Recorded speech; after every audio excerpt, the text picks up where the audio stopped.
Ito na yung FI cleaning machine natin. Ito, high grade na stainless tong dito. Tatanggalin nila tong cover na to pag deliver na natin. Part ng Cavite ang deliver nito. Yung isa naman ginagawa ko ngayon, papuntang ano naman yan, Laguna. Yan yung FI machine natin na gawang Pinoy. Ang convenient naman dito sa gawa ng Pinoy natin, gawang Pinoy lang, madali siyang i-repair, madali siyang i-dismantle, madali siyang i-replace na mag-replace, madali siyang mag-replace ng parts kung masira siya. At saka nandito lang yung office natin, kaya madali siyang i-maintain. Kung in case na bibili kayo sa mga China made, wala akong magre-repair dito noon, kundi ako lang din magre-repair ng FI machine na galing sa China. Magko-convert pa ako doon para mapakinabangan nyo yung FI machine nyo.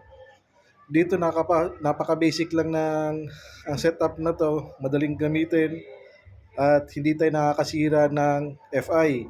Yung FI natin dito, yung bolts na gumagana dyan, kasing bolts din na gumagana dun sa actual na FI na motor. Yung pressure ng ano niya, FI solution niya, kapares lang din ng pressure ng actual na FI na motor. Kaya wala tayong isisira. Di tayo makakasira ng FI habang naglilinis tayo ng FI.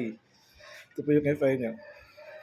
Kaya napaka-practical niyan at kung maglinis kayo ng FI sa mga customer natin, magpa-package kayo, mayroon tayong ultrasonic na maliit lang kasi pang FI lang talaga ang design niya. Kaya yun yung gawang Pinoy natin. No? Napaka-practical niyan. Wala na, hindi na masisira. Kumbaga, masisira siya, madali siyang, kung masira man yung mga parts niya, madali siyang palitan kasi nadi-disassemble na siya ngayon. Madali siyang disassemble ngayon. Ginawa ko na siya ngayon para convenient na siya.